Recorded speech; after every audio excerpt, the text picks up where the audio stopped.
ibice 34 aturike ku murongo wa mbere ageze kwa 15. Zaburi sura yake 34 mstari wa kwanza mpaka wa 15. Ishimwe rye rizaba mu kanwa kanjye iteka. Uwiteka niwe umutima wanjye nzirata, abanyamubabaro babyumve bishime. Mufatanye nanjye guhimbaza Uwiteka, dushyirane hejuru izina rye. Nashatse Uwiteka aransubiza, agize ubwoba nari mfite bwose. Bamurebyeho babwirwa n'umucyo, mu maso habo ntihazagira ipfunwe iteka. Uyu munyamubabaro yaratatse, Uwiteka aramwumva, amukiza amakuba n'ibyago bye byose. Marayika w'Uwiteka bambisha amahema yo kugota bamwubaha akabakiza. Amen. Nimusogongere mumenye yuko Uwiteka agira neza, hahirwa umuhungiraho. Amen. Mubahe Uwiteka mwabera bemwe, kuko abamwubaha batagira icyo bakena. Imigunzu y'intare ibasha gukena no gusonza, ariko abashaka Uwiteka ntibazagira icyiza bakena. Amen. Bana bato nimuze mu nyumve, ndabigisha kubaha Uwiteka. Ninde ushaka ubugingo agakunda kurama kugira ngo azabone ibyiza? Ujye ubuza ururimi rwawe rutavuga ikibi, n'iminwa yawe itavuga iby'uburiganya. Va mu byaha ujye ukora ibyiza, ujye ushaka amahoro uyakurikire, kugira ngo uyashyikire. Amen. Cyubahiro databuja mutangabugingo, tunakushukuru Mungu wetu, wewe unayetua chemchemi ya uzima wote. Ishimwe n'icyubahiro bikomeze bikugarukira mu gitondo cy'uno munsi. Sifa na shukrani ikurudilie asubuhi ya leo. Waraturinze uturindira ahantu hatandukanye, ulitulinda mahali tofauti, buri wese ku ruhande rwe waramurinze, kila mtu upande wake ulimlinda. None ubwo yemeye ko tuza imbere yawe mu gitondo cy'uno munsi, umekubali ili tufike mbele yako asubuhi ya leo. Turakwinginga kugira ngo ugenzure uko tukumereye. Tunakusihi utuchunguze gisi tulivyo mbele yako. Iyo twisuzumye twisanga turi abanyantege nkeya, tunajikuta tunajikuta tuko wadhaifu, twisanga tudakwiriye, tunajikuta hatustahili. Ariko tuzi ikintu kimwe, lakini tunajua kitu kimoja, nuko twaje imbere y'ukwiriye. Tunajua kwa tunakuja mbele ya mwenye anastahili. Turagusaba rero twese hamwe mu mwuka umwe, tunakuomba tukiwa na nia moja na roho moja, ibyatwanduje byose, yote iliyotuchafua, ibyatujyanye kure yawe, ilitupeleka mbali na uso wako, amagambo yacu n'ibitekerezo byacu bidakwiriye, kwa maneno na kwa mawazo yetu isiyostahili, ibyo twarebye, ibyo twumvise, ile tuliona na tuliosikia, byatujyanye kure yawe byose, yenye litupeleka mbali na uso wako, byirengagize uturebere munsi y'amaraso yawe, utuangalie chini ya damu yako. Uwiteka Mana igira neza, wa milele Mungu wetu, hari abagushimiye ibyo wabakoreye, tuna wandugu walikushukuru kwa hari abazanye ibyifuzo imbere yawe, wenye waleta mahitaji mbele yako. Bose databuja ndakunyira kugira ngo wakire ishimwe kandi ubigisubizo, wewe ukuwe jibu na upokee hiyo sifa. Ubwo turi imbere yawe ukomeze kubana natwe, hivi tuko mbele yako ukuwe pamoja nasi. Umugisha umushumba, bariki mchungaji wetu, umukozi wawe uri buhagarare imbere yacu kuko tugaburira ijambo ryawe, mama mbele yetu ili atupatie neno lako, musigire kuvuga, umpake mafuta ya natwe udusigire kumva, na sisi tupatie kusikia, twese hamwe mu mwuka umwe habwe umugisha nawe. Amen. Ubwo turi hano hivi tuko hapa, utegeke kandi uyobore byose, utawale na uongoze yote, uhereye ku itangiriro kuanzia mwanzo kugeza ku iherezo, hadi mwisho, mu izina rya Yesu twabyo dushima, katika jina la Yesu Kristo. Amen. Twakiri umushumba kugira ngo tunampokea mchungaji ili adukomereze izindi gahunda, aendeleshe ingine utaratibu. Ari baho umugisha, que Dieu vous bénisse.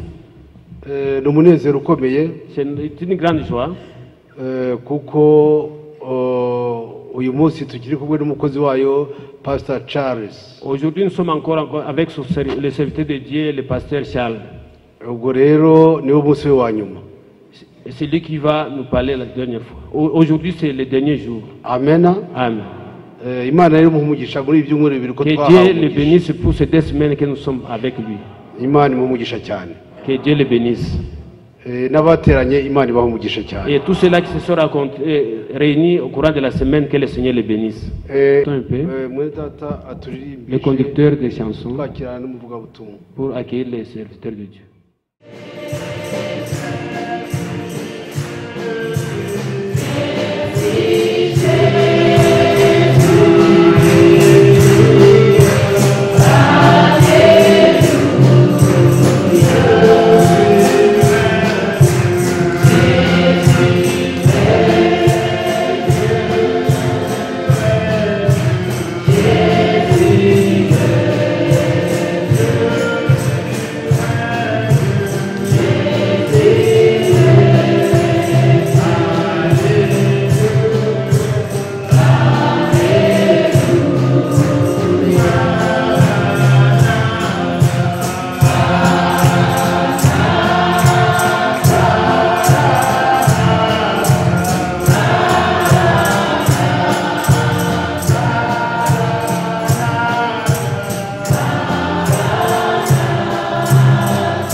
avec joie ce matin, nous saluons chaque frère et chaque sœur au nom de Jésus-Christ. Turabasuhuza muri iki gitondo n'umunezero bene data na bashiki bacu mu izina rya Yesu Kristo. Les pasteurs Kaniki de Kafouye en Zambie. Mwene data Kaniki w'Ikafouye muri Zambia. Les frères Alimasi, pasteur de Kalemi.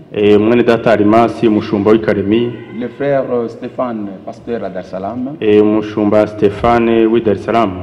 Et beaucoup de frères n'abandi bene data benshi m'ont demandé de saluer les saints au nom de Jésus-Christ. Bansabye gusuhuza abera mu izina rya Yesu Kristo. Notre église de Rutongo, itorero ryacu ry'Urutongo, où nous avons été hier, aho twari turi ejo, et où nous avons passé des moments merveilleux, kandi aho twagira ibihe byiza, m'a chargé de saluer l'église ce matin au nom de Jésus-Christ. Nabo bansabye gusuhuza itorero muri iki gitondo mu izina rya Yesu Kristo. Je remercie grandement notre pasteur ndashima cyane umushumba wacu pour la confiance kubwo icyizere et pour l'hospitalité ndetse no kutwakira neza qu'il a montré à mon égard. Ibyo yankoreye, qui bénisse toute sa maison Imana nk'umugisha umuryango we et le grand don que Dieu a placé en lui, kandi ihe n'umugisha impano ikomeye yashyize muri we, qui soit béni au nom de Jésus-Christ. ahabwe umugisha mu izina rya Yesu Kristo.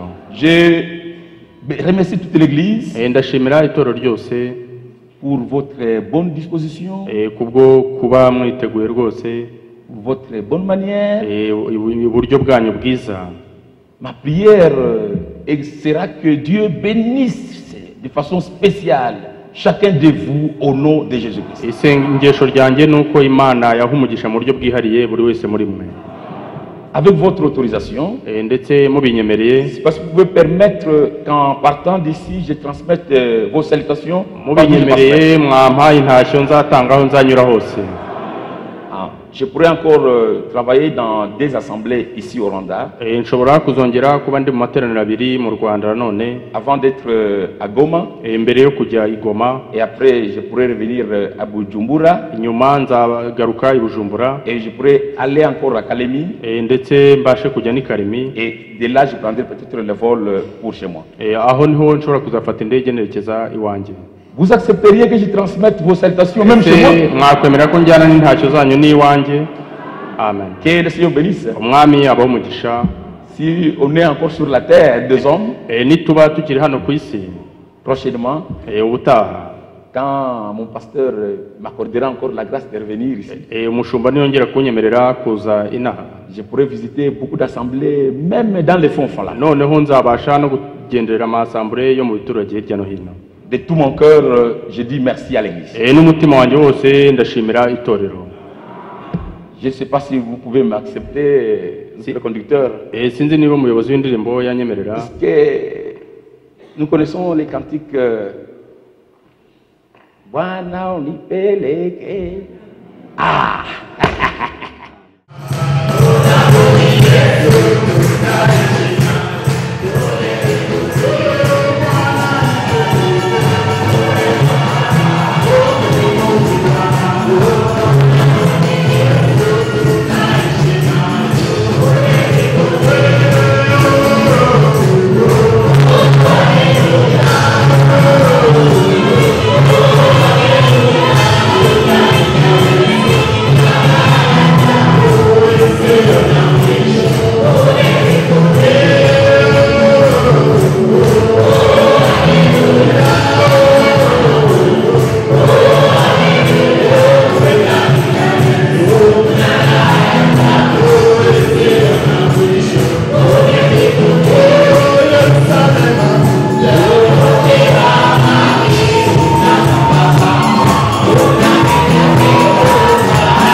pour Golgotha. warakoze kubwa Golgotha. Merci pour le sang de Jésus-Christ. Warakoze kubw'amaraso ya Yesu Kristo. Merci pour ton amour. Warakoze mwami kubw'urukundo rwawe. Malgré nos fautes. Mwami nubwo turi abanyamakosa. La Bible dit. Ariko mwami. Tes compassions. Imbabazi zawe. Et tes bontés. N'ubuntu bwawe. Ne sont pas arrivés à leur terme. Ntabwo birakarangira. Mais tu les renouvelles chaque matin. Ahubwo uhora ubigira bishya. À notre endroit. Kubwacu mwami. Oh merci. Urakoze. Le pardon se trouve auprès de toi. Kandi imbabazi zibonerwa kuri wowe. Pardonne tous nos manquements. Ubabarire ibyo twacumuye byose. Pardonne toutes nos faiblesses. Ubabarire intege nke zacu zose. Regarde chacun de nous au travers l'œuvre de Golgotha. Rebere buri wese muri twe mu gikorwa cy'Igolgotha. Merci pour ta parole. Urakoze mwami kubw'ijambo ryawe. Merci pour ta présence. Urakoze kubwo kuba kwawe hano. Merci pour ton peuple que tu as racheté. Urakoze mwami kubw'umukumbi wawe wacunguje amaraso ya hano i Kigali. Merci pour nous avoir donné un bon pasteur. Warakoze kuduha umushumba mwiza. Merci pour les hommes de Dieu qui travaillent dans cette église. Warakoze mwami kubw'abantu bawe bakorera muri iri torero. Merci pour les frères, merci pour les sœurs. Mwami warakoze kubw'abene data no kubw'abashiki bacu. Merci pour la chorale. Warakoze kubwa korali. Merci pour les interprètes. Warakoze mwami kubw'abasobanura indimi. Merci pour les merveilles que tu as accomplies dans cette église. Urakoze mwami kubw'ibyiza usohoza muri iri torero. En regardant cette église, mwami iyo umuntu arebye iri torero, elle reflète le fruit de Golgotha. mwami riragaragaza neza imbuto za Golgotha. Elle reflète le travail qui est entre tes mains. Ni ikimenyetso cy'umurimo wakozwe n'ikiganza cyawe. Je te prie Seigneur de bénir chaque frère. Mwami ndagusaba kugira ngo umugisha buri mwene data. De bénir chaque sœur. Umugisha buri mushiki wacu. De façon spéciale. Mu buryo bw'umwihariko. Tu connais les besoins de chacun. Uzi ibyifuzo bya buri wese. Le nombre de gens parmi nous, c'est le nombre de besoins. Mwami uko tungana ni nako ibyifuzo byacu bingana. Et si nous allons en parler à un homme ne peut rien faire pour nous. Turamutse tubibwiye umuntu ntacyo yatumarira. Même nos parents, ils sont incapables d'accomplir tous nos besoins. N'ababyeyi bacu ubwabo ntibashobora gusubiza ibyifuzo byacu. Mais nous venons à toi. Ariko mwami ni wowe tuje. Toi qui es notre Dieu. Wowe Mana yacu. Interviens pour chacun de nous. Mwami uze utabare buri wese muri twe. Bénis chacun de nous. Umugisha buri wese muri twe. Bénis notre pasteur. Umugisha umushumba wacu. Bénis le bon cœur que tu as placé en lui. Umugisha umutima mwiza washyize muri we. Bénis sa femme. Umugisha umufasha we. Bénis ses enfants. Umugisha abana be. Bénis ses entreprises. Umugisha ibyo bakora. Bénis ses projets. Umugisha imishinga yabo. Et donne-lui encore davantage afin que ton œuvre aille de l'avant. Kandi urusheho kumwongerera kugira ngo umurimo wawe ukomeze kujya imbere. Bénis tous les anciens. Umugisha abakuru b'itorero. Bénis leurs familles. Umugisha imiryango yabo. Bénis leurs projets. Umugisha imishinga yabo. Bénis tous les diacres. Umugisha abadiakoni bose. Bénis leurs familles. Umugisha imiryango yabo. Bénis le travail qu'ils font pour toi. Kandi umugisha n'umurimo bagukorera. Bénis tous les administrateurs. Umugisha abacungamari. Et les trésoriers. N'ababitsi. Bénis leurs familles. Umugisha imiryango yabo. De façon spéciale. Mu buryo bw'umwihariko. Bénis toute la chorale. Umugisha abaririmbyi. Bénis le moniteur de l'école de dimanche. Umugisha abarimu b'abana mu gitondo ku cyumweru. Et bénis tous les concierges. Kandi umugisha abagukorera bose. Merci. Urakoze mwami. Toute main qui a été levée. Mwami imitima yo représente un besoin. Ibiganza byose bizamuye biragaragaza. Et nous venons au trône de grâce. Kandi tuje ku ntebe y'ubuntu. Au nom de Jésus. Mu izina rya Yesu. Accorde la solution. Utange ibisubizo. S'il y a un malade. Niba hari umurwayi. Au nom de Jésus. Mu izina rya Yesu. Qu'il soit guéri. Abashe gukira. S'il y a un pécheur ce matin. Niba hari umunyabyaha. Au nom de Jésus. Mu izina rya Yesu. Qu'il reçoive le salut. Yakire agakiza. Oui, Père. Nibyo data. La Bible dit. Bibiliya iravuga iti. Tu es le secours. Ni wowe mutabazi. Qui ne manque jamais en cas de détresse. Ni wowe mfashanyo itabura mu gihe cy'ingorane. S'il y a un problème quelque part. Niba hari ikibazo ahantu runaka. Accorde la solution. Mwami utange igisubizo. Nous te disons merci. Turagushimiye. Bénis ta parole. Umugisha ijambo ryawe. Assistez-nous encore ce matin. Udufashe rwose muri kitondo. Au nom de notre Seigneur. Mu izina ry'umwami wacu. Et sauveur Jésus-Christ. N'umukiza Yesu Kristo. Amen. Amen. Amen. Nous lisons dans 1 Thessaloniciens chapitre 4. Turasoma mu Batesalonika ba mbere igice cya 4. À partir du verset 13 jusqu'au verset 18. Guhera ku murongo wa 13 kugeza ku wa 18. Nous ne voulons pas, frères, que vous soyez dans l'ignorance au sujet de ceux qui dorment, afin que vous ne vous affligiez pas comme les autres qui n'ont point d'espérance. verset 13. 1 Thessaloniciens chapitre 4, ariko bene à partir du data verset 13, guhera verset ku 18. ariko bene data ntidushaka ko mutamenya ibyo abasinziriye mutababara nka ba bandi badafite ibyiringiro. Ubwo twemeye yuko Yesu yapfuye akazuka, aba ariko twizera yuko Imana izazanana na Yesu abasinziriye muri we. Iki nicyo tubabwira tukibwirijwe n'ijambo ry'umwami wacu, yuko twebwe abazaba bakiriho basigaye kugeza ku kuza k'umwami tutazabanziriza na hato abasinziriye. Kuko umwami ubwe azaza amanutse ava mu ijuru, aranguruye ijwi rirenga hamwe n'ijwi ry'amarayika ukomeye n'impanda y'Imana, nuko abapfiriye muri Kristo nibo bazabanza kuzuka. Maze natwe abazaba bakiriho basigaye duhere ko tujyananwe nabo tuzamuwe mu bicu gusanganira umwami mu kirere. Nuko rero tuzabana n'umwami iteka ryose, nuko mumaranisha imibabaro kubwirana ayo magambo. Amen. Que le Seigneur bénisse la lecture de sa parole pour vous asseoir. Umwami yahumugisha ijambo rye mushobora kwicara. Nous avons parlé durant toutes les 2 semaines sur l'enlèvement. Twavuze muri ibi byumweru bibiri ku byerekeye kuzamurwa. Et ce matin nous mettrons un point virgule. Kandi muri iki gitondo turashyiraho akitso. Parce que nous ne pouvons pas terminer la prédication. Kubera ko tudashobora kurangiza Je ikibwirizo. m'arrête et un autre viendra continuer avec la même prédication. Ndahagarira aho ngaho undi nawe azaza akomeze icyo kibwiriza. Et parlant de l'enlèvement, Tuvuga ku byerekeye kuzamurwa. nous avons essayé d'interpeller notre conscience. Twagerageje gukangura imitima yacu. Que c'est ça l'actualité principale que nous avons dans le royaume. Tuvuga ko ariyo makuru akomeye dufite muri ubu bwami. Là où nous sommes assis, Aho twicaye nous sommes le peuple de la promesse. turi ubwoko bw'isezerano. Une foi qui n'a pas de promesse, elle est vaine. Kwizera kudafite isezerano ntacyo kuba kumaze. Ce matin, il y a des multitudes de personnes qui sont allées à l'église Muri iki gitondo hari abantu benshi ibihumbi n'ibihumbi bagiye mu matorero. et qui vont revenir à la maison sans aucune promesse, Bari bugaruke mu mago yabo nta sezerano bagarukanye. sans aucune espérance. Nta byiringiro bazanye. Ils n'attendent rien. Nta kintu na kimwe bategereje. Ils n'espèrent rien. Nta cyiringiro bafite. Pour eux, être chrétien, c'est aller à l'église tout court et ça s'arrête là. Kuri bo kuba umukristo no kujya mu rusengero bikarangira aho ngaho. Mais par la grâce de Dieu, Ariko kubw'ubuntu bw'Imana vous ici, mwebwe muri hano vous êtes le peuple des promesses. muri ubwoko bw'amasezerano. Et votre foi Kandi kwizera kwanyu est basée sur les promesses éternelles de Dieu. ushingiye ku masezerano y'Imana ahoraho. Et Dieu nous a donné une promesse merveilleuse Kandi Imana yaduha amasezerano meza avant son ascension. mbere yuko azamuka ajya mu ijuru. Je vais vous préparer une place. Yaravuze ati ngiye kubategurira ahanyu. Quand je vous aurai préparé une place, Nimara kubategurira ahanyu je reviendrai. nzagaruka. Afin que là où je suis, Kugira ngo aho ndi vous y soyez aussi. namwe muzabeyo. Amen. Le Seigneur n'est pas sur la terre. Umwami ntabwo ari hano ku isi, Il est au ciel. ahubwo ari mu ijuru. Et il veut que là où il est, Kandi ashaka ko aho ari vous y soyez aussi. namwe aba ariho muba.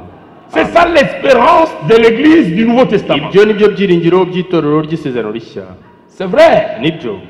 Et quand nous parlons de l'enlèvement, Kandi iyo tuvuga ku byerekeye kuzamurwa, aujourd'hui nous parlons de l'enlèvement de l'époux.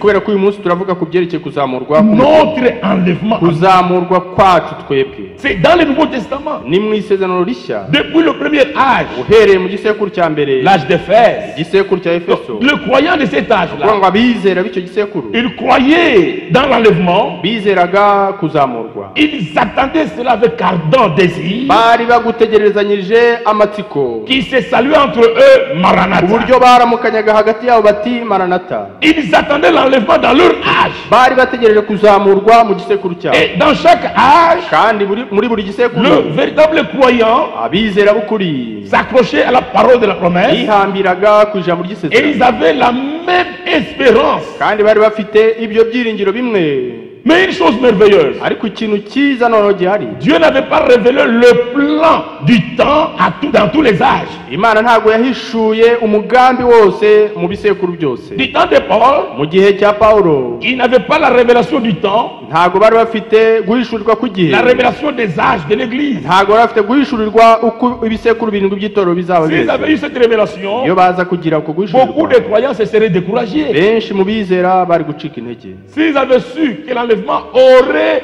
dans le dernier âge de Laodicée, iyo baza kumenya ko kuzamurwa mu by'ukuri kuzaba mu gisekuru cya karindwi cya Laodikiya ceux-là pouvaient se décourager. aba hari icyo gihe bashobora gucika Dieu a intege caché ses secrets. ariko Imana yabahishe iryo banga Et Dieu a révélé cela dans notre âge. none Imana ihishura ibyo muri iki gisekuru cyacu C'est dans notre ni âge muri iki gisekuru où cyacu nous avons eu la révélation niho twabonye guhishurirwa de savoir que ko kumenya ko dans le Nouveau Testament, Dieu a travaillé dans cet âge. ko mu isezerano rishya Imana yakoze mu bisekuru birindwi Et c'est nous qui savons que nous sommes dans le dernier âge. kandi ni twebwe tuzi ko turi mu gisekuru cya karindwi Les croyants du temps de Paul n'en savaient pas. abizera bo mu gihe cya Pawulo ntabyo bari bazi Ils attendaient l'enlèvement dans leur temps. bo bari bategereje kuzamurwa mu gihe C'est cyabo pourquoi entre eux, ça saluait niyo Maranatha. mpamvu hagati yabo baramukanyaga ngo maranata Maranatha qui veut dire maranata bisobanuye ngo notre Seigneur vient. umwami wacu araje Et ils avaient cette espérance. kandi bari bafite ibyo byiringiro Maintenant, si eux,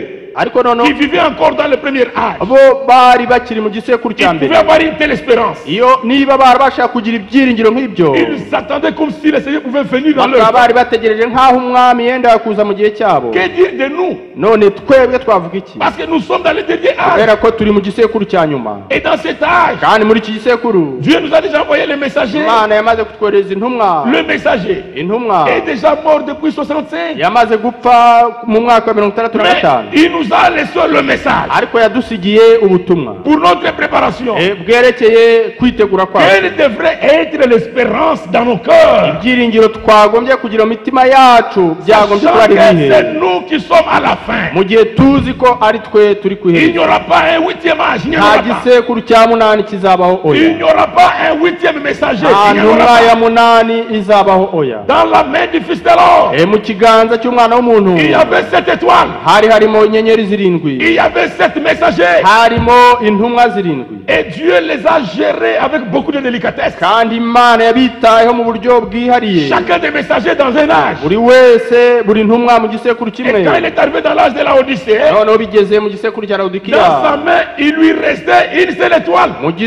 mu kiganza cye hari hasigayemo inyenyeri imwe gusa Et quand Dieu l'a lâché, kandi igihe Imana yarekuye iyo nyenyeri dans sa main, il n'y a plus d'étoile. ikiganza cye nta nyenyeri yasigayemo Nous sommes à la fin. turi ku iherezo Et par la grâce de Dieu, kandi ku bw'ubuntu bw'Imana cet âge iki gisekuru va se terminer par l'enlèvement. kizasozwa no kuzamurwa C'est ça le grand événement que nous attendons. ayo niyo makuru nicyo gikorwa gikomeye dutegereje Jésus vient, Yesu araje il vient chercher l'époux kandi aje gushaka umugeni we de tous les âges de l'Église. umugeni wo mu bisekuru byose by'itorero Depuis le temps de Paul, uhereye mu gihe cya Le temps Pawulo d'Irénée. igihe cya Irene le temps de Martin, igihe cya Martin le temps de Colomban, igihe cya Kolomba Le temps de Luther. igihe cya Luteri le temps de Wesley, igihe cya Wesley jusqu'à notre temps. kugeza no muri iki gihe Tous cyacu ces croyants abizera bose bo muri icyo bihe byose qui ont cru réellement, ababashe kwizera ce by'ukuri sont ces croyants qui forment l'épouse de Christ. abo bizera nibo bagize umugeni wa Kristo Et Amen. il s'agit de l'enlèvement de cette épouse que nous parlons ce matin. kandi kuzamurwa tuvuga muri iki gitondo ni ukw'abo bizera Amen. amen Nous avons parlé dans l'Ancien Testament. twavuze mu isezerano rya Il kera y a eu des enlèvements qui se sont déroulés. habayeho kuzamurwa gutandukanye kwabayeho Enoch fut enlevé. Enoki yarazamuwe C'était une réalité. ibyo ni ukuri kwabayeho Élie Eliya fut enlevé. Eliya nawe yarazamuwe C'était une réalité. ibyo byari ukuri byarabaye Le saint de l'Ancien Testament abizera bo mu isezerano rya kera furent enlevés. abera bo mu isezerano rya kera C'était une barazamuwe réalité. kandi ibyo ni ukuri Nous kwabaye avons vu l'enlèvement de notre Seigneur Jésus. twabonye ibyerekeye kuzamurwa k'umwami wacu Il Yesu est monté au ciel. yazamutse mu ijuru Et en montant au ciel, kandi igihe yazamuka mu ses ijuru disciples le voyaient. abigishwa be baramurebaga Et il partait. kandi rwose bamubona agenda Mais une parole ariko ijambo leur fut donnée, ijambo bararihabwa disant que c'est Jésus, baramubwirwa bati uriya tel que Yesu vous l'avez vu, uko mumubonye allant au ciel, ajya mu ijuru du milieu de vous, akuwe muri mwe reviendra de la même manière Ni- que vous l'avez vu ni allant au ni ciel. nabwo buryo azagaruka nk'uko mwamubonye agenda Et nous croyons cette parole-là. kandi twizera iryo jambo. Il est parti dans un corps physique. Yagiye yambaye umubiri ugaragara, Et il reviendra dans un corps physique azagaruka n'ubundi yambaye umubiri w'inyama, pour chercher les hommes et femmes aje gushaka abagabo n'abagore dans un corps physique. bambaye imibiri y'inyama. L'enlèvement veut dire Kuzamurwa bishatse kuvuga une disparition. kubura, On ne vous kuzimira. verra plus encore sur la Ntabwo terre. bazongera kubabona ukundi kuri iyi si. Amen. Jésus-Christ vient 3 fois pour son épouse Yesu dans la chair humaine. Kristo aza inshuro eshatu yambaye umubiri w'inyama kubw'umugeni we. La première fois, Inshuro ya il est mbere venu dans un corps humain yaje yambaye umubiri w'umuntu pour racheter l'épouse. kugira ngo acungure umugeni. Il a accompli ce travail Yasohoje uwo au murimo bois du calvaire ku giti i Karuvari, où il a versé son sang. aho yamennye amaraso Il ye. a payé le prix de notre rachat. Yishyuye ikiguzi cyo gucungurwa Et kwacu, par son sang, kandi kubw'amaraso ye jusque ce matin, kugeza muri iki gitondo tu peux te réconcilier avec ton Dieu. biracyashoboka ko wakwiyunga n'Imana yawe. Tu peux recevoir ton salut. Ushobora kwakira agakiza kawe. Quiconque a besoin du salut Uwo ari we wese ukeneye agakiza n'a qu'à tourner ses regards vers le calvaire. akeneye gusa guhindukiza amaso i Karuvari. Maintenant, le Seigneur Jésus va revenir pour la seconde fois Noneho umwami Yesu azagaruka ku nshuro ya kabiri, afin de prendre des gens qu'il a rachetés. aje gutwara ba bantu yacunguye. Il vient prendre les hommes et femmes qu'il a rachetés par son sang Azaza gutwara abagabo n'abagore yacunguje amaraso ye, et les amener dans la gloire. kandi kugira ngo abatware mu bwiza. Et la Bible certifie, Kandi Bibiliya irabihamya, il reviendra dans la chair pour la 3e fois. ikavuga itazagaruka bwa gatatu yambaye umubiri. Cette fois-là, il ne sera pas seul, Icyo gihe ntabwo azaba ari wenyine, noneho accompagné de son épouse. aherekejwe n'umugeni we. Ils viendront ensemble Bazazana noneho pour le règne de 1000 ans. bazanywe no gutegeka igihe cy'imyaka Il y a igihumbi. un royaume qui va s'installer sur la terre, Hari ubwami buzaba kuri iyi si. dans lequel Muri ubwo bwami Jésus-Christ sera le roi. Yesu Kristo azaba ari umwami w'ubwo bwami. Alléluia. Amen. Quand vous lisez dans les Écritures, Iyo usomye mu byanditswe, on parle du royaume d'Israël, bavuga ku byerekeye ubwami bw'Abisirayeli, où s'assiera le roi, le fils de David. aho umwami azaba ari mwene Dawidi. Le fils de David, c'est Jésus-Christ. Mwene Dawidi ni Yesu Kristo. Le roi, Umwami il va régner azategeka, dans le royaume d'Israël. azategeka mu bwami bwa Mais Isirayeli. l'épouse de Christ Ariko umugeni wa Kristo sera à côté de lui azaba ari iruhande rwe pour régner. kugira ngo nawe Mais ategekane nous nawe. serons dans la nouvelle Jérusalem. Ariko tuzaba turi muri Yerusalemu Et nshya, cette nouvelle Jérusalem kandi Yerusalemu nshya viendra se poser sur la Jérusalem izaza terrestre. ihagarare hejuru ya Yerusalemu ya hano ku isi. Nous étant la reine Twebwe turi umwamikazi à côté du roi. hamwe n'umwami. Dans ce royaume, Muri ubwo bwami ça sera un royaume de paix. uzaba ari ubwami bw'amahoro. Il n'y aura pas de guerre. Nta ntambara zizabamo, Il n'y aura pas de conflit.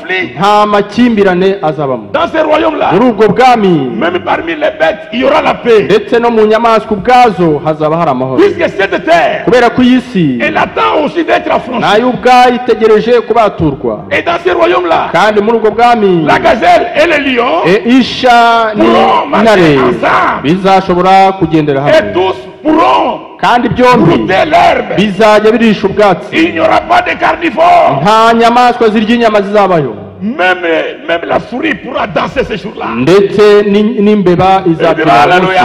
izavuga iti haleluya, Je suis libre. nabohowe, Je ne crains rien. ntacyo ngitinya Les noneho, chats ne peuvent rien faire. injangwe ntacyo yantwara. C'est un royaume de paix. Buzaba ari ubwami bw'amahoro, La paix sur la terre. amahoro kuri iyi si, Pas la paix que les gens sont en train de prôner aujourd'hui. atari amahoro abantu bavuga uyu munsi. Oya, Il n'y a pas de paix nta mahoro ahari sur la terre. muri iyi si, nta mahoro Il n'y a ahari, pas de justice. nta gukiranuka kuri muri iyi Sur la si, terre. muri iyi si nta butabera Il buhari, n'y a pas de droiture. nta gukiranuka guhari, Il y a la méchanceté. hari ubugome. C'est vrai. Nibyo, C'est pourquoi, niyo mpamvu même dans nos prières, ndetse no mu masengesho yacu nous disons, tujya tuvuga tuti, notre Père qui est aux cieux, data wa twese uri mu ijuru, que ton nom soit sanctifié. izina ryawe rihimbazwe, Que ton règne ubwami bwawe, vienne. ubwami bwawe buze.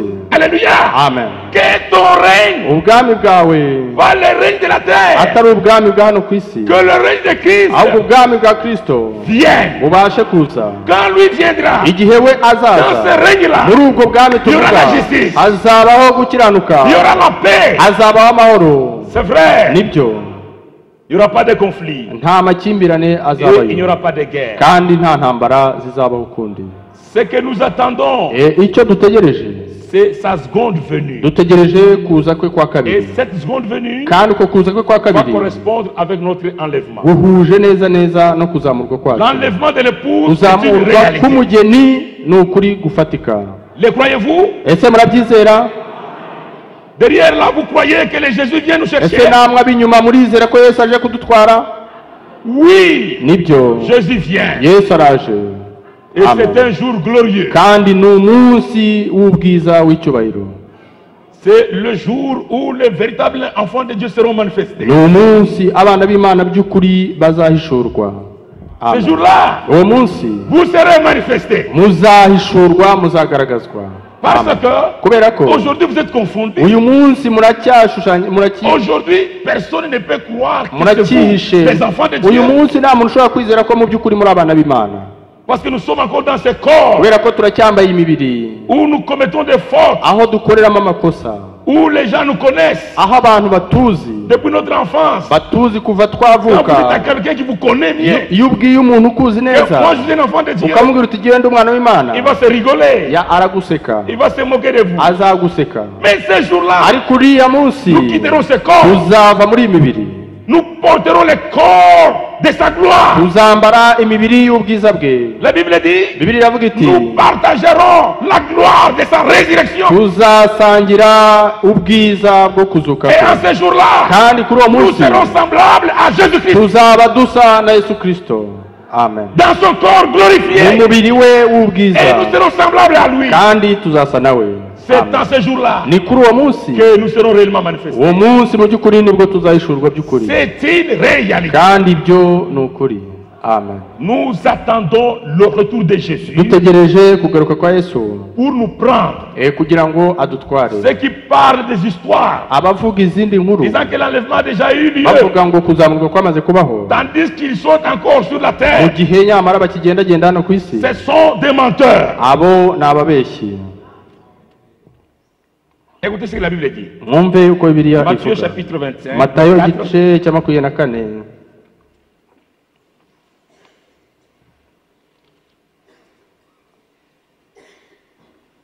24. Matayo 24, Lisez le verset 23. dusome umurongo wa 23. Si quelqu'un vous dit alors, le Christ est ici, il est où, il est là, ne le croyez pas. Amen. Icyo gihe umuntu nababwira ati dore Kristo ari hano, n'undi ati ari hano, ntimuzabyemere. Vous savez qu'il y a beaucoup de bêtises qui se rencontrent. Kandi murabizi ko hari ibintu by'amafuti byinshi rwose bivugwa. Il y a des choses, vous ne devez pas accepter n'importe quoi, mes frères. Ntabwo mugomba kwemera ibintu ibyo ari byo byose bene data. Même les messages que vous recevez sur WhatsApp, faites attention. Ndetse n'ubutumwa mwakira kuri za WhatsApp no kuri za Facebook mu bwitondere, aho bababwira ngo Quelqu'un est à Paris, ici au Rwanda. ngo hari umuntu wabonetse hano mu Rwanda, Il a même été vu quelque part. ndetse ngo abantu bamubonye ahantu runaka, Il a dit que c'est lui le Christ. ngo yavuze ko ari we Kristo. Il a rencontré. Ngo yavuze, Il a dit qu'il y a eu une réunion qui s'est tenue au ciel. ngo yavuze ko hari inama yabereye mu ijuru. N'acceptez pas des histoires pareilles. Ntimukemere ibintu bimeze nk'ibyo. Amen. Amen. C'est ce que la Bible dit ici. Ibyo ni byo Bibiliya ivuga Si on hano. vous dit il est ici, faites attention. Niyo N'acceptez babwira pas ngo des ari choses hano, pareilles. mujye mubyitondera, ntimukemere ibintu nk'ibyo ngibyo. Pourquoi vous laissez accepter n'importe quoi? Ni iki cyatuma kwemera ibintu ibyo ari byo byose? Quand nous vous disons que Christ est avec nous ici, ça Ariko vous l'acceptez pas. twababwira ngo Kristo ari hano hamwe natwe, ibyo ntimubyemere. Vous voulez qu'on vous rencontre que Noneho mukaba mushaka ko bababwira ngo il a été vu dans une voiture quelque part. ngo hari abantu bamubonye ari mu modoka ahantu runaka. Et c'est avec un message pareil que vous allez vous contenter. Noneho ubutumwa nk'ubwo akaba ari bwo bubanezeza. Croyez d'abord que Christ est avec vous. Mubanze mwizere ko Kristo ari kumwe namwe. Il est avec nous tous les jours jusqu'à la fin du temps de la grâce. Ari kumwe natwe iminsi yose kugeza ku iherezo ry'igihe cy'ubuntu. Il est avec nous par sa parole et par son esprit. Ari kumwe natwe mu buryo bw'umwuka we ndetse n'ijambo rye. Est-ce que cela n'est pas suffisant? Ese ibyo ntabwo bihagije? Il faut qu'on vous dise que non, on l'a vu. Birasaba ko bababwira ngo À Gisenyi, dans cette voiture. bamubonye mu modoka i Gisenyi. Les Jésus corps. Yesu, Nous les rencontrerons dans les airs. Yesu wambaye umubiri ugaragara tuzahurira nawe mu kirere. amen. C'est là notre lieu de rencontre. Aho niho hantu hacu ho guhurira nawe. Dans ce corps, muri uwo il ne mubiri viendra pas paraître ici au Rwanda. yambaye umubiri ntazigera agaragara hano mu Rwanda, yaba ari no muri Congo. Qu'on ne vous dise pas qu'il est à Paris, à Lourdes, en France. Be kwabwira ngo yabonetse Lourdes mu Faransa hoya. Évitez ces histoires-là. Yirinde ibintu Nous nk'ibyo. croyons que Twebwe twizera ko Jésus-Christ est avec Yesu nous Kristo ari kumwe natwe par sa parole, binyuriye mu mais ijambo par son rye, esprit. binyuriye no mu mwuka we. Alléluia. Amen. Il est avec nous. Ari kumwe natwe C'est suffisant. kandi ibyo biraduhagije. Mais le Jésus que nous attendons, Ariko Yesu dutegereje dans un corps physique, yambaye umubiri w'inyama, notre lieu de rencontre, aho tugomba guhurira nawe au Rwanda, ntabwo ari mu Rwanda, c'est dans les airs. ahubwo ni mu kirere. C'est ce que nous avons lu, nous allons le revenir. Nibyo tumaze gusoma. Alors, si on vous dit qu'il est ici, Niba babwira ngo ari hano il est là-bas, cyangwa ngo ari hariya, ne croyez pas. ntimuzabyemere. Amen. Amen. C'est une recommandation biblique, ne croyez pas. Rwose ni icyitonderwa twahawe, Car il ntimuzabyizere. s'élèvera de faux Christ Kuko ahazaza abakristo b'ibinyoma et des faux prophètes. n'abahanuzi b'ibinyoma Ils feront des grands prodiges bazakora ibitangaza, ibimenyetso bikomeye n'ibitangaza, au point de séduire, s'il était possible, même les élus. kugira ngo babone uko bayobya n'intore niba bishoboka. Mais il est impossible de séduire les élus. Ariko ntabwo bishoboka ko intore ziyoba. Ils peuvent séduire les foules des gens, Bashobora kuyobya abantu benshi, emballer les gens derrière eux. bashobora kwikurura abantu benshi Mais ils ne inyuma, peuvent pas séduire les élus. ariko ntibashobora kuyobya intore. Vous ici, Mwebwe c'est hano vous les élus. ni mwebwe abatoranijwe. Amen. C'est vrai. Nibyo. Ce qui attire votre attention, Noneho ce ne sont pas les miracles. ikibarangaza mwebwe Nous ntabwo ari regardons ibitangaza, chaque chose selon la parole. ahubwo ikintu cyose tukirebera mu ijambo ry'Imana. Voici, je voulais annoncer d'avance. Dore mbibabwiye bitaraba. Si donc on vous dit, Nuko nibabwira bati voici, il est dans le désert, dore ari mu butayu, n'y allez pas. ntimuzajyeyo. Voici, il est dans les chambres, Cyangwa bati dore ari mu kirambi, ne les croyez pas. ntimuzabyemere. Amen. Amen. Car, Kuko comme l'éclair part de l'Orient et se monte jusqu'en Occident, nk'uko umurabyo urabiriza iburasirazuba ukabonekera aho rirengera, ainsi sera l'avènement du Fils de l'homme. niko no kuza k'umwana w'umuntu kuzaba. Amen. Tel que vous voyez l'éclair, Nk'uko mujya mubona umurabyo, ça se passe en un clin d'œil. biba mu gihe nk'icyo guhumbya no guhumbura. L'éclair part de l'Orient jusqu'à l'Occident. Umurabyo uba uvuye iburasirazuba wageze Une iburengerazuba, lumière que vous voyez, vous, ni nk'umucyo mubona uciyeho. tel que vous voyez l'éclair, Nk'uko mujya mubona umurabyo allant de l'Orient jusqu'en Occident, uvuye iburasirazuba ugana iburengerazuba, c'est ainsi que sera l'enlèvement. ni nako kuzamurwa kuzaba. L'enlèvement sera universel. Kuzamurwa kuzabera ku isi yose, Il se passera au même moment. kandi kuzabera mu gahe kamwe, Au même moment, mu gihe kimwe. le croyant de Kigali, Abizera b'i Kigali, du Rwanda, le uwizera b'i croyant du Kigali, Congo, umwizera wo le muri croyant de Congo, Krefeld, abizera les bo muri croyants qui sont en Krefeld, France, abizera bari mu et partout dans Bufaransa le monde, ndetse no mu isi yose, partiront au même instant. bazagendera mu gahe kamwe. Il n'est pas question qu'il apparaisse d'abord au Rwanda. Ntabwo azabanza kuboneka mu Rwanda ubundi ngo abonekere ahandi. Oya, Non, oya, non. oya. Quand il vient, Igihe azaza, je vous ai montré la fois passée naberetse ubushize que la référence c'est vous-même. yuko icyitegererezo ari mwebwe ubwanyu, Pour savoir qu'il est déjà venu, kugira ngo mumenye ko yamaze kuza. la preuve c'est vous-même. Ikimenyetso ni mwebwe Vous ubwanyu. devez partir. Mwebwe ubwanyu mugomba kuba mwagiye. Aussi longtemps que je suis encore sur la Igihe terre, cyose nkiri hano kuri iyi si, dans ma foi, mu kwizera kwanjye, l'enlèvement n'a pas encore eu lieu. kuzamurwa ntabwo kuraba. Parce que quand l'enlèvement aura lieu, Kubera ko igihe kuzamurwa moi je ne kuzabaho, vais pas rester sur la yewe terre. ntabwo nzasigara hano Je ku dois isi, partir. ngomba kuba nagiye. Alléluia. Amen.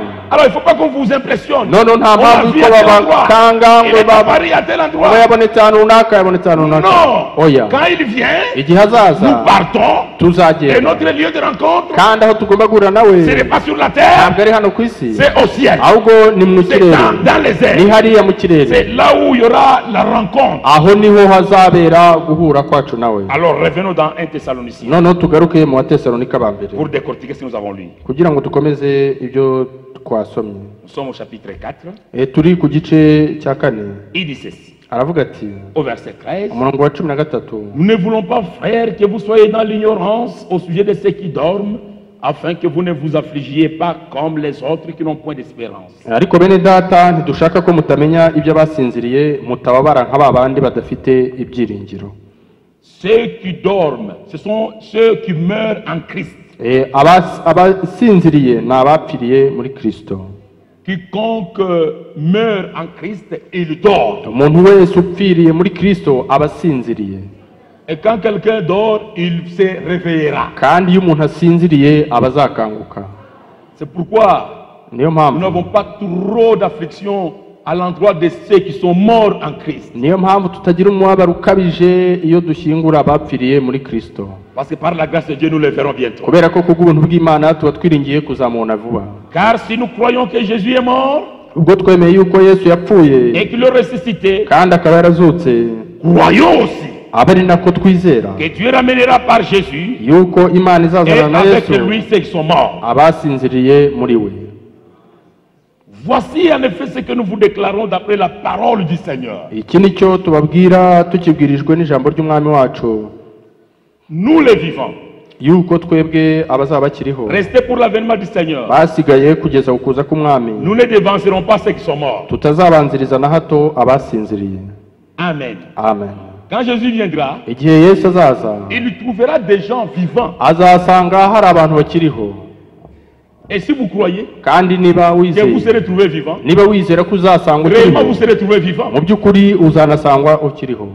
Nous ne mourrons pas tous. Ntabwo twese ariko tuzapfa, Non. oya. Ceux qui meurent, ils nous précèdent. Abapfa baba batubanjirije, Mais ce nombre de gens ici, ariko uyu mubare w'abantu bari tous nous hano n'allons pas mourir. ntabwo ariko twese tuzapfa. D'autres Bamwe muri twe partiront vivants au bamwe ciel, muri twe bazajya mu ijuru ari bazima, sans passer par la mort. batanyuze mu rupfu.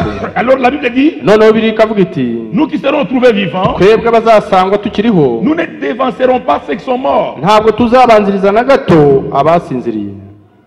Les morts en Christ ressusciteront premièrement. Abapfiriye muri Kristo nibo bazabanza kuzuka, Ensuite, nous nous serons transmués. noneho natwe duhindurwe, Et ensemble, noneho twese hamwe nous partirons. tuzagenda. Je saute le verset 16.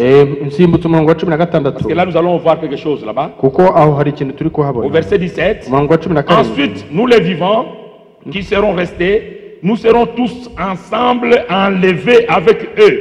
Donc, avec les morts. maze Sur natwe des abazaba nuées, bakiriho basigaye duhere ko tujyanana nabo tuzamuwe mu bicu, à la rencontre du Seigneur. gusanganira umwami Ou dans les airs. mu kirere. Amen. Nous les rencontrons dans les airs. Tuzahurira nawe mu Et kirere, les morts kandi abapfuye et les vivants, n'abazima nous sommes ensemble enlevés twese turi kumwe tuzamuwe, à la rencontre du Seigneur. tugiye gusanganira umwami wacu mu kirere. Et là dans les airs, Kandi aho ngaho mu kirere, lui qui est le chemin, we ari we nzira, lui qui est la vie, we kuko ari we Qui est la bugingo, vérité. ari we kuri, il nous conduira dans la maison de son Père. azatuyobora tugeze mu rugo rwa data. Amen. Nous avons parlé, c'est l'image de Rebecca avec Isaac. Twavuze icyitegererezo cya Rebeka na Isaka. Abraham, Aburahamu c'est le type de Dieu. ni icyitegererezo ashushanya Imana. Eliezer, Eliyezeri c'est le type du ni Saint-Esprit. icyitegererezo cy'umwuka wera. Rebecca, Rebeka c'est le type de l'épouse de Christ. ashushanya umugeni wa Kristo. Isaac, Isaka c'est l'image de Christ. ashushanya Kristo. Eliezer a été envoyé chercher la femme pour Isaac. Eliyezeri yatumwe gushakira Isaka umugore. C'est ce que Dieu a fait. Ibyo nibyo Imana yakoze. Il a envoyé le Saint-Esprit. Yohereje umwuka wera, Et le Saint-Esprit sur la terre kandi umwuka wera hano ku isi est à la recherche de l'épouse de Christ. arimo gushakisha umugeni wa Kristo. Eliezer est parti d'un pays lointain. Eliyezeri yaturutse mu gihugu cya kure, Et quand il trouve Rebecca, amaze kubona Rebeka, il a parlé à Rebecca concernant Isaac qu'elle n'avait jamais vu. yabwiye Rebeka ibya Isaka atari yarigeze abona. Elle a accepté. Kandi Rebeka arabyemera, Elle a cru. arizera, Elle a eu confiance. arangije agira Quand n'icyizere. on a été voir les parents, None igihe bagiye kureba ababyeyi, et les parents ont dit, ababyeyi baravuga bati, nous n'avons pas de problème. twebwe nta kibazo dufite, Appelons la jeune fille, muhamagare uwo mukobwa qu'elle-même décide de son destin. ubwe yifatira icyemezo cy'ibimureba On a appelé by'imbere. Rebecca Bahamagara Rebeka, et on lui a posé la question. bamubaza ikibazo, Acceptes-tu de partir avec cet homme? ese uremera kujyana n'uyu mugabo? à la rencontre d'un homme que tu ne connais ugiye pas. gusanganira umugabo utigeze umenya. Rebecca, de sa propre volonté, Rebeka mu bushake bwe bwite elle a dit j'irai. aravuga ati ndagenda. Et quand on l'a prise kandi igihe bamufashe sur les chameaux, bamushyize ku ngamiya, elle est partie aragenda à la rencontre d'Isaac. ajya gusanganira Isaka. Et la Bible dit, kandi Bibiliya iravuga iti Isaac non plus n'était pas dans la maison. Isaka nawe ntabwo yari akiri iwabo mu rugo, Il était déjà sorti nawe yari yamaze gusohoka à la rencontre de Rebecca. kugira ngo aze gusanganira Rebeka. Et il est arrivé dans le champ. noneho agera mu mirima. Alors quand il arrive dans le champ, ageze mu mirima, Eliezer qui venait avec une forte délégation, Eliyezeri wari uzanye n'abantu benshi portant bamuherekeje, aussi Rebecca, abatwaye Rebeka. Rebecca et Isaac Rebeka na Isaka s'étaient rencontrés dans les champs. bahuriye mu mirima. Alléluia. Amen. Le Saint-Esprit est sur la terre. Mwuka wera ari ku isi, Il nous parle de Jésus Arimo que kut- personne d'entre nous n'a jamais vu. atubwira ibya Yesu tutigeze tubona haba n'umwe muri twe. Lui que nous croyons sans l'avoir vu. We uwo twizeye tutaramubona, On nous a parlé d'un homme batubwiye umuntu qui est au-delà des uri étoiles, hakurya y'inyenyeri, dans une ville. uri mu murwa, Un homme le plus umugabo mwiza cyane, le Fils de l'homme. umugabo mwiza kuruta ababayeho bose ni Yesu Kristo. Quand on nous a parlé de cet homme, igihe batubwiye iby'uwo mugabo, nos cœurs imitima yacu ont commencé à battre. yatangiye gukubita. Quand on nous parle de Jésus, iyo batubwiye bya Yesu, la foi est stimulée. kwizera kwacu guhita Nous sommes kuzamuka, encouragés. tuhita tugira umwete, Nous disons Amen. tukavuga tuti amen, Alléluia. aleluya, aleluya, Alléluia. aleluya. La question nous a été posée. iyo ikibazo kibajijwe, Êtes-vous d'accord ese muremera? de marcher avec cet igihe homme? twabajwe, ese muremera kugera nawe, muremera kumukurikira? Nous n'avons pas hésité. ntabwo twatinze na gato, twaravuze tuti turikuye mu mitima tuti rwose Quand cette amen. parole nous est iyo adressée, ijambo rye ritugezeho, turavuga tuti amen, turabyemeye. dans la parole de Dieu, kandi mu ijambo il n'y a pas ry'Imana le oui et le non. nta yego na oya bigenda na oya. Tout ce qui est écrit dans la parole, ibyanditse byose mu ijambo c'est ry'Imana le oui. ni yego, ni yego kandi ni amen. Acceptez-vous d'aller au ciel ese muremera kujya mu ijuru à la rencontre de cet homme? gusanganira uwo mugabo? Nous disons oui. tukavuga tuti yego, amen, amen. Frère Branham mwene data Branamu a donné un petit exemple. yatanze urugero rutoya, Bon, c'est une histoire qui a existé sur la terre. ariko ni inkuru y'ibyabaye hano ku isi. Il parle d'une jeune fille avuga iby'umukobwa, romaine. umukobwa w'umuromanikazi, Et non, une jeune fille américaine umukobwa w'umunyamerikakazi qui est partie des États-Unis wavuye muri Amerika vers Rome. agana i Roma. Et elle est allée là faire les études des arts. yagiye kwiga iby'ubukorikori. Et là, avec beaucoup d'autres élèves, ils étaient dans un internat. we hamwe n'abandi banyeshuri babaga aho abanyeshuri baba. Et chaque jour, après cours, il y a un temps de divertissement. buri munsi nyuma y'amasomo hakaba igihe cyo kwirangaza. Et au temps de divertissement, on ouvrait les portes. muri icyo gihe cyo gukina no kuruhuka bagafungura imiryango. pouvaient aller se divertir. ho abanyeshuri bashoboraga kujya kwinezeza. Il y avait un intendant dans la cour. noneho hari umuntu wari ubashinzwe aho Lui ngaho. restait là pour garder la cour. we yabaga aho ngaho agasigara arinze icyo kigo. Et là, au moment de divertissement, tous les élèves partaient. noneho mu gihe cyo kujya kwinezeza abanyeshuri bose bakagenda. Mais cette jeune fille américaine, ariko uwo mukobwa w'umunyamerikakazi elle ne sortait jamais. we ntabwo yajyaga asohoka mu kigo. Elle restait dans la cour. yagumaga aho ngaho mu kibuga. Il y avait une monticule dans la cour. hari umusozi mu kibuga. Et elle allait se mettre sur cette monticule, akajya kuri uwo mugina wari uri mu kibuga, regardant toujours à la direction de son pays, buri gihe ahanze amaso ahagana mu gihugu du cy'iwabo, côté de l'ouest. areba iburengerazuba. Alors il se mettait là, Non, en train non. de réfléchir. agahagarara aho ngaho arimo atekereza. Alors le vieux intendant qui était dans la cour, chaque noneho jour, wa il observait toujours la musaza jeune fille. warindaga aho ngaho buri munsi akareba uwo Quand mukobwa. les autres revenaient le soir ou la nuit, noneho igihe abandi babaga bagarutse ku mugoroba cyangwa nijoro, d'autres ils revenaient un peu ivres, abandi bakagaruka basinze, d'autres un peu drogués, abandi banyweye ibiyobyabwenge, d'autres à moitié nus. abandi bambaye ubusa. Elle et ne quittait jamais la cour. ariko we ntabwo yabaga yavuye muri icyo kibuga. Un jour, umunsi umwe cet intendant uwo musaza a wabarindaga suivi la jeune fille là sur la monture. akurikira uwo mukobwa aho yari yicaye ku Il mugina. dit, jeune fille, mes excuses, aramubwira ati mukobwa je n'ai unyihanganire, pas de mauvaises intentions. nta ntego yindi mbi mfite, Je voudrais te poser juste une question. hari ikibazo gusa nshaka kukubaza. Tous tes collègues, Abagenzi bawe bose pendant le temps de divertissement, ils mu sortent, gihe ils cyo sont comme ça. kwinezeza no kuruhuka barasohoka bakajya kwinezeza, ni abasore n'inkumi. Mais toi, tu viens te mettre chaque jour sur cette monture. ariko wowe buri gihe uraza ukicara kuri uyu mugina. Qu'est-ce qu'il y a? Ni- À quoi est-ce que tu penses? ni iki uba urimo utekerezaho? As-tu les soucis? ese hari ibibazo ufite bikomeye? Tu as des problèmes? ufite ibibazo? Et dit, vieux papa, Aravuga merci pour la question. ati musaza rwose papa urakoze kubw'ikibazo mbajije. Quand les autres quittent pour aller se divertir iyo abandi basohotse bagiye kwinezeza et revenir un peu ivre, et venir un peu, bakagaruka bamwe basinze, moi je n'ai pas le temps de faire cela. njyewe nta mwanya mfite wo gukora nk'ibyo. En partant de chez moi, igihe navuye iwacu j'ai laissé un fiancé. nasize umuntu wandambagije. Dans notre pays, mu gihugu cyanjye, il y a une ville. mu gihugu cyacu harimo imijyi, Et dans cette ville, kandi muri uwo il mujyi y a aussi une maison. harimo n'inzu, Et dans cette maison, kandi muri iyo nzu il y a un jeune homme hariyo umusore qui m'a fiancé.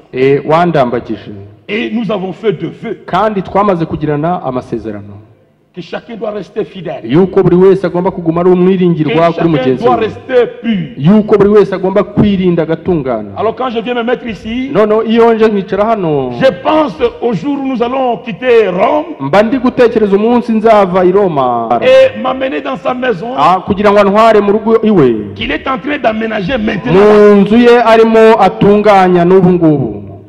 Frère Branham dit, mwene data Branham aravuga ati si une jeune fille niba umukobwa w'inkumi qui est fiancée warambagijwe par les fiançailles, warambagijwe le comportement de la jeune fille peut changer kubwo kurambagizwa imibereho y'umukobwa ikaba yahinduka à cause de la promesse qu'on lui a faite. bitewe gusa n'isezerano bamuhaye, Elle peut changer son attitude. agahita ahindura Elle imigendere ye, peut même s'améliorer. akaba ashobora rwose no kwikosora. Alléluia. Amen. Que dire des croyants aujourd'hui? none twavuga iki ku bizera b'uyu munsi? Croyez-vous que nous sommes aussi fiancés à ese Jésus-Christ? namwe mwizera ko twarambagijwe na Yesu Kristo? Alléluia. Amen. Si nous sommes fiancés à Christ, niba twarambagirijwe Kristo, regardez cette jeune fille. noneho nimurebe kuri uwo mukobwa, Le divertissement ne la concernait pas. ibirangaza bindi ntacyo byamurebagaho, La boisson ne les concernait pas. amayoga ntacyo yamurebagaho, Les amis ne les concernaient pas. inshuti ntacyo byamubwiraga. Elle, tout ce qui la concernait, we icyari kimurangaje gusa c'était son fiancé. yari uwamurambagije, C'était son pays. cyari igihugu cy'iwabo. Oh, mes frères, Oh bene data, nous croyons aussi turizera natwe au-delà des étoiles, yuko hakurya y'inyenyeri, au-delà des firmaments, hakurya y'inyenyeri il y a une ville. hariyo umurwa, Dans cette ville, muri uwo murwa il y a un jeune homme. hariyo umusore. Alléluia. Amina. Le plus beau. uruta abandi ubwiza, J'ai dit le plus ndavuze beau ngo mwiza kuruta abandi bose, entre les fils de l'homme. uruta abantu bose, uwo ni Yesu Kristo. À cause de la promesse, kandi kubw'isezerano, il nous a fait isezerano yaduhaye, le monde iyi si pour nous kuri twebwe ne nous concerne pas. nta kiturebaho. Amina. C'est lui qui a cette espérance, ufite muri we ibyo byiringiro se purifie. ariboneza. L'espérance ibyiringiro d'aller voir Jésus-Christ, ibyiringiro byo kujya kureba Yesu Kristo bituma imigendere yacu ihinduka. même les gens doivent s'étonner. ndetse n'abantu bagomba Ils gutangara, doivent dire mais comment? bagomba kuvuga bati ariko bimeze bite? Tout le monde quand même doit. abantu bose ibyo byose abantu Vous bose voyez, murabibona. même en dehors de ta femme, ndetse n'igihe utari kumwe n'umugore wawe, un homme normal, à côté, ubundi vous voyez, mugabo à côté là, usanzwe iyo ari ku ruhande, nous ne sommes pas normaux. ariko twebwe ntabwo turi abagabo basanzwe. Nous, twebwe c'est sur la parole. twebwe ni ku ijambo ry'Imana. Alléluia. Amen. Tout le monde boit quand même. abandi ibyo byose baranywa, On dit mais est-ce que vous êtes normal? akavuga ati ariko ubundi Nous ne vivons umeze pas. neza. twebwe ntabwo Nous avons tuba une promesse. dufite isezerano, À cause de cette promesse, ubw'iryo sezerano nous nous purifions. bituma Comme lui twiyeza même est pur. nk'uko nawe ubwe aboneye. C'est vrai. kandi ni Nous ukuri, ne pensons pas à Kigali. ntabwo Nous pensons dutekereza kuri à la Kigali, nouvelle Jérusalem. ahubwo ibitekerezo byacu ni kuri Yerusalemu nshya. C'est vrai. ni ukuri Il y a une ville hari umurwa qui nous attend. hari umurwa udutegereje Une ville hari umurwa dont Dieu lui-même uwo imana ubwayo architecte. imana ubwayo niyo yawuteguye.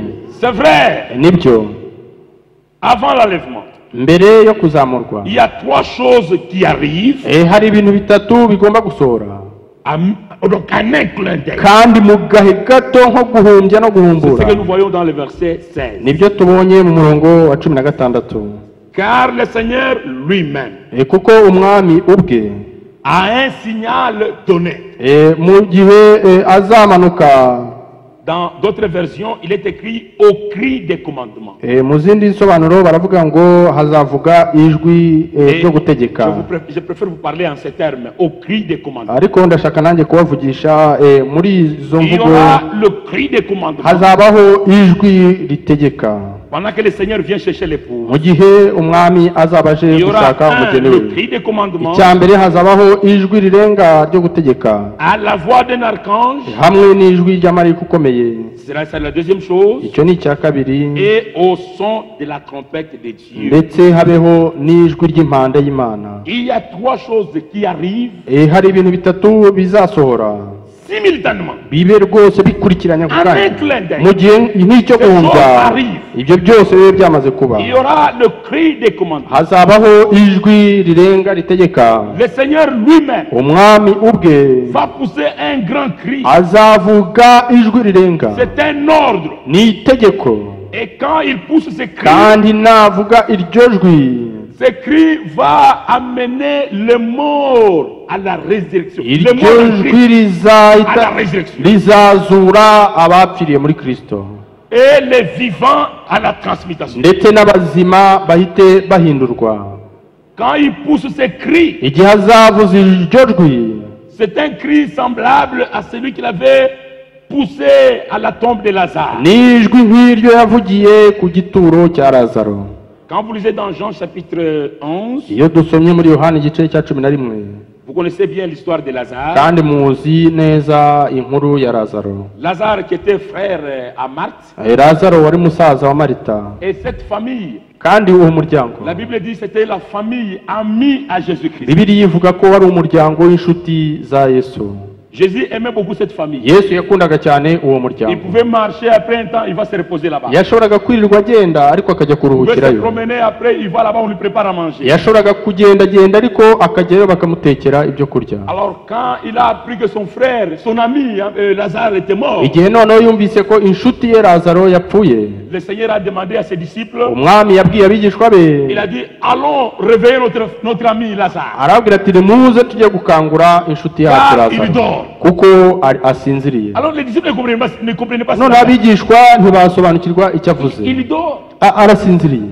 Et non, pour cela, il fallait les réveiller. C'est-à-dire, none ngo arajya il ne comprenait kumukangura. pas encore le langage de Jésus. bari batarasobanukirwa imvugo ya Yesu. Il a vu qu'ils ne comprenaient pas ce langage. abona ko batasobanukiwe imvugo Il ye, leur a dit dans le terme humain none ababwira mu magambo que asanzwe notre y'abantu. ami est mort. arababwira ati inshuti yacu yarapfuye, Allons le réveiller. reka tujye kumukangura.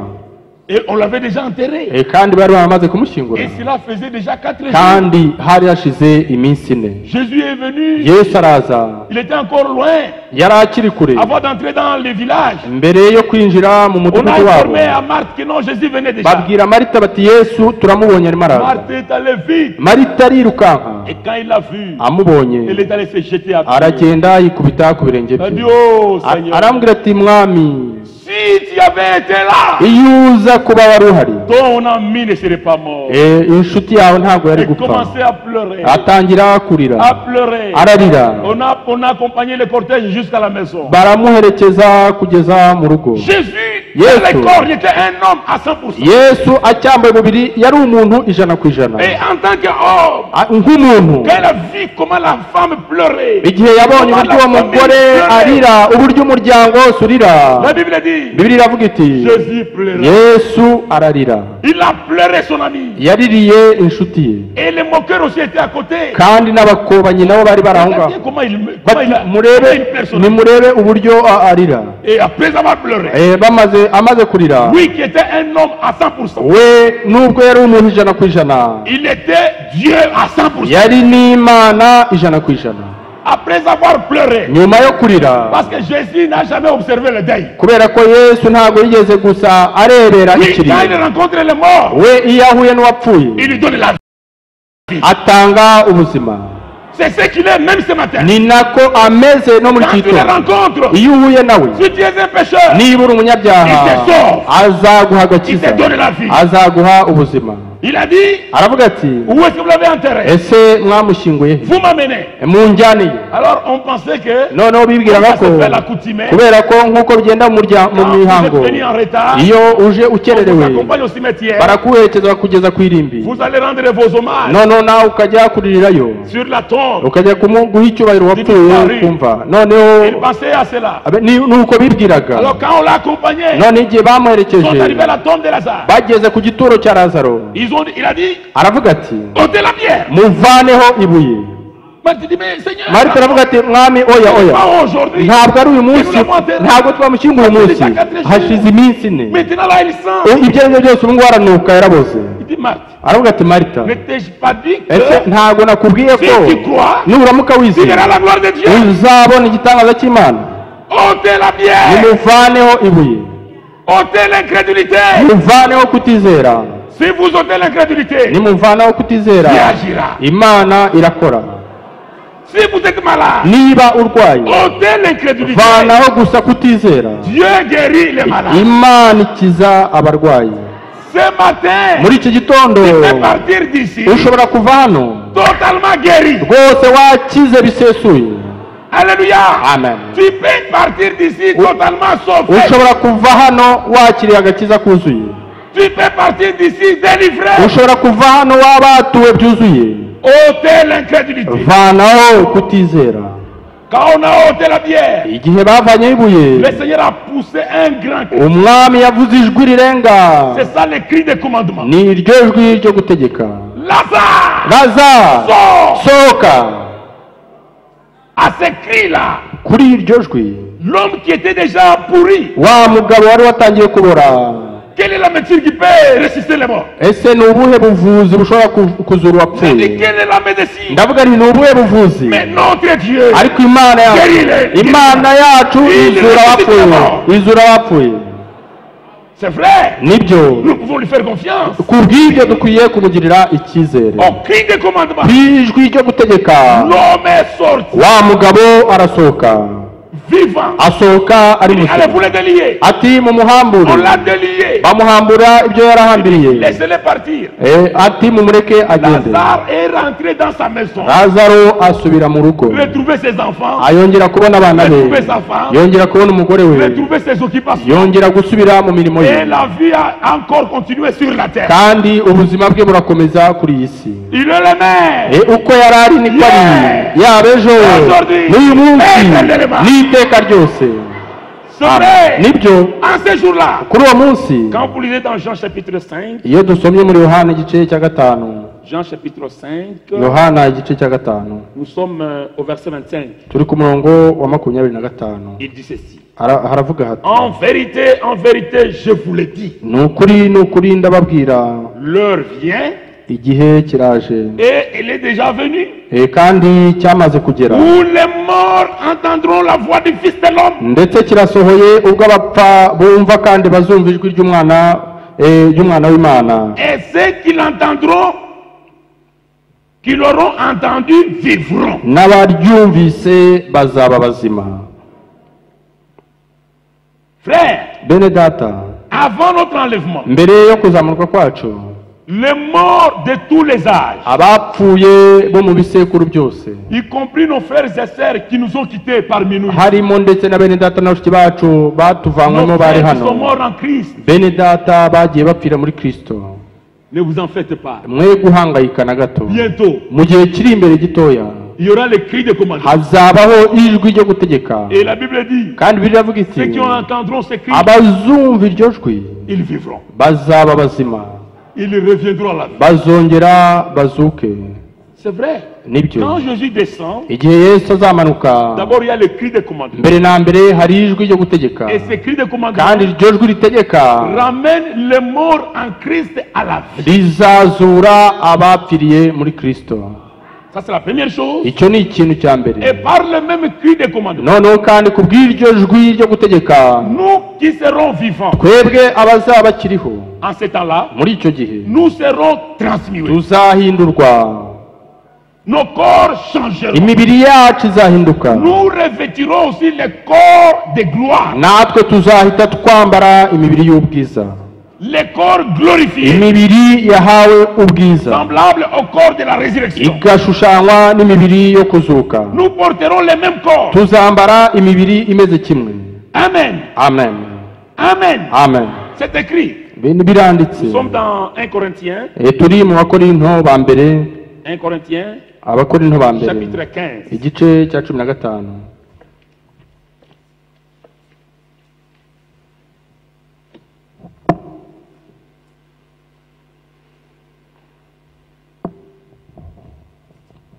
Vous irez à la maison lire à partir du verset 35 nimugera mu rugo muhere ku murongo wa 35 jusqu'au verset 58. kugeza ku wa 58. Mais moi je vous lis juste l'essentiel. ariko jyewe ndabasomera ibyangombwa cyane. D'abord au verset 35. duhere ku murongo wa Mais quelqu'un 35. dira, comment les morts ressuscitent-ils? Et avec quel corps reviennent-ils? ariko bamwe bazabaza bati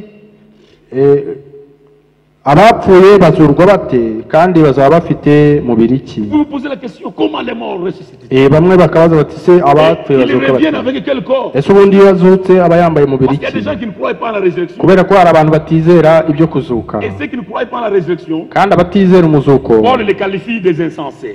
Pawulo abita abapfu. Au verset 36, il dit insensé. ku murongo wa Ce que 36, tu sèmes ne reprend point vie s'il ne meurt. wa mupfu we icyo ubiba ntikiba kizima kitabanje gupfa. Quand vous semez quelque chose, iyo ubibye imbuto runaka, la semence que vous avez semée va pourrir et mourir imbuto ubibye irabanza igapfa ikanabora avant de produire encore quelque chose. mbere y'uko igira ikindi yera. Alors, nous allons au verset 40. noneho turajya ku murongo wa 40. Il y a aussi des corps célestes kandi hariho imibiri yo mu ijuru et des corps terrestres. n'imibiri yo mu isi. Autres. Mais autre est l'éclat des corps célestes, autre celui des corps terrestres. ariko ubwiza bw'iyo mu ijuru buri ukwabwo, n'ubw'iyo mu isi nabwo buri ukwabwo. Il y a la gloire du corps terrestre, hari ubwiza bw'umubiri wa hano ku l'éclat isi, du corps terrestre. hari ubwiza bw'umubiri wa hano ku isi. Ne pense pas que ta beauté là, c'est ça la finalité. Il y a un autre corps qui est plus beau que ce corps. ntiwibwire ko ubwiza bw'uwo mubiri wawe ari bwo burengeje, hari ubundi bwiza. Ce corps terrestre, iyi mibiri yo ku isi, souvent, pour les rendre beaux, il faut beaucoup d'histoire, beaucoup de pensées, l'argent et beaucoup d'histoire là. kenshi Mais kugira nous avons un corps dans lequel vous n'avez pas besoin d'appliquer ni les produits chimiques ni quoi. C'est un corps spirituel. iyi mibiri ya hano ku isi rimwe na rimwe kugira ngo ube mwiza cyane bisaba gutanga amafaranga ukagura amaproduwi, ariko dufite n'imibiri myiza itazasaba ikintu na kimwe twongeraho. Au verset 42. umurongo wa 42. Ainsi en est-il de la résurrection des morts. no kuzuka kw'abapfuye niko kuri. Le corps est semé corruptible, umubiri ubibwa ari uwo kubora, il ressuscite incorruptible. ukazazurwa ari uwo kutazabora. Amen. Amen. Ce corps ici, iyi mibiri quand il meurt, iyo il ipfuye est semé corruptible. ibibwa ari iyo kubora, Un corps qui peut pourrir. umubiri ushobora kubora. Mais quand il ressuscite, ariko iyo il uzutse ressuscite un corps incorruptible. none uzuka ari umubiri utabora, Parfait. umubiri utunganye. Il est semé méprisable. ubibwa ari uwo gusuzugurwa, Méprisable. ufite igisuzuguriro. Ce corps, uyu mubiri même quand tu te fiers. ndetse n'igihe ugendana amafiyeri, Mais quand la mort vient, ariko ese iyo urupfu ruje tout s'arrête. byose ntaho birangirira. Tu peux dire moi. ushobora kuvuga uti jyewe Attention avec mu nyitondere jyewe. Quand tu meurs, ariko iyo upfuye la Bible dit, bibiliya iravuga iti un homme mort, umuntu upfuye, un chien vivant est plus valeureux qu'un homme meurt. imbwa nzima iruta umuntu wapfuye. Même si on prend un cercueil qui a coûté $10,000 pour mettre ton corps, mais c'est rien, c'est inutile. nubwo bakugurira isanduku y'ibihumbi 10 by'amadolari, ibyo ari byo byose ntacyo bivuze, ni ukubora gusa. Ce qui est important, c'est le souffle de vie que Dieu te donne. igifite agaciro ni umwuka uhumeka Imana iguha. Le souffle de vie, Iyo Imana yisubije umwuka wo guhumeka, tu es méprisable. ubaye uwo gusuzugurwa. Alléluia. Amen. C'est pourquoi, Niyo mpamvu pendant que tu as le souffle de mu vie, gihe cyose ugifite umwuka wo pendant que tu guhumeka, as la santé, igihe cyose ugifite ubuzima, louez l'éternel. duhimbaza Imana. Amen. Servez l'éternel. Korera Imana. Parce que, Kubera ko quand tu meurs, igihe uzapfa, tout ton éclat tombe. ubwiza bwawe bwose buzikubita Il n'y a hasi, plus rien de valeureux. nta kintu na kimwe cy'agaciro uzaba usigaranye. Il laisse même méprisable. ubibwa ufite igisuzuguriro, Mais quand il ressuscite, ariko iyo uzutse il ressuscite glorieux. ukazurwa ufite ubwiza. Alléluia.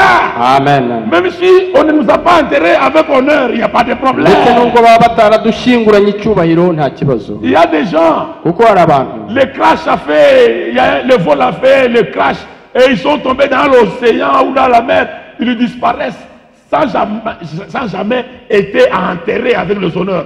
S'il avait le Saint-Esprit, il reviendra dans un corps glorieux. hari abantu indege zagushije mu mazi batabonye ko bashyingurwa bakazimirira aho ngaho, ariko nazuka azazukana umubiri w'ubwiza. C'est vrai. Nibyo. Il est semé infirme, mais il ressuscite plein de force. ubibwa utagira intege ukazazurwa ufite imbaraga.